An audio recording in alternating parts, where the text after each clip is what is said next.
आपले स्वागत आहे। पाहूया ठळक घडामोडी। घातक मेफेनेटरमाइन सल्फेट इंजेक्शन बेकायदेशीर विक्री करण्याप्रकरणी तरुणास अटक, स्थानिक गुन्हे शाखेची कारवाई।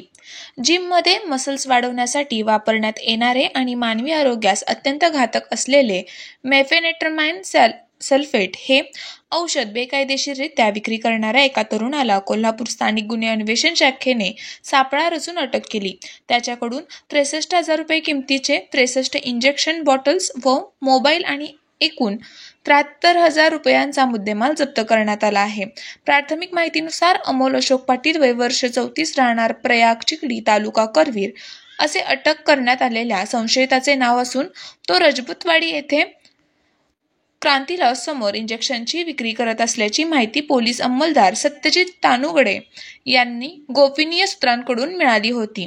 कोल्हापूर जिल्ह्यातील पोलीस अधीक्षक योगेश कुमार गुप्ता यांच्या आदेशानुसार स्थानिक गुन्हे अन्वेषण शाखेचे पोलीस निरीक्षक रवींद्र कळमकर यांच्या मार्गदर्शनाखाली विशेष पथक तयार करण्यात आले होते।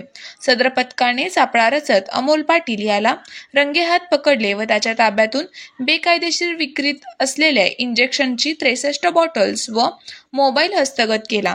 तपासाअंती हे समोर आले की जिम करणाऱ्या तरुणांनी कमी मेहनतीत शरीर आकर्षक दिसावे म्हणून हे इंजेक्शन टोचून घेण्याचा प्रकार वाढत आहे। मात्र हे औषध डॉक्टरांच्या सल्ल्याशिवाय घेतल्यास शरीरावर गंभीर दुष्परिणाम होऊ शकतात आणि काही वेळा अवयव निकामी होण्याचा देखील धोका असतो।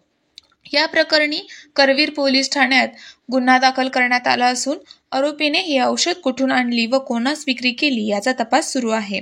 सदर कारवाई पोलीस अधीक्षक योगेश कुमार गुप्ता, अप्पर पोलीस अधीक्षक धीरज कुमार यांच्या मार्गदर्शनाखाली पोलीस निरीक्षक रवींद्र कळमकर, पोलीस उपनिरीक्षक संतोष गवळे, अंमलदार सत्यजित तानुगडे, वैभव पाटील, महेंद्र कोरवी, परशुराम गुजरे, संतोष बर्गे, गजानन गुरव, प्रदीप पाटील, विशाल खराडे, शिवानंद मठपती, अरविंद पाटील, राजू कांबळे, योगेश गोसावी यांच्या पथकाने केली। क्राईम डायरी न्यूज, गुन्ह्याचा मागोवा, सत्याचा शोध, प्रत्येक क्षण, प्रत्येक दिवस।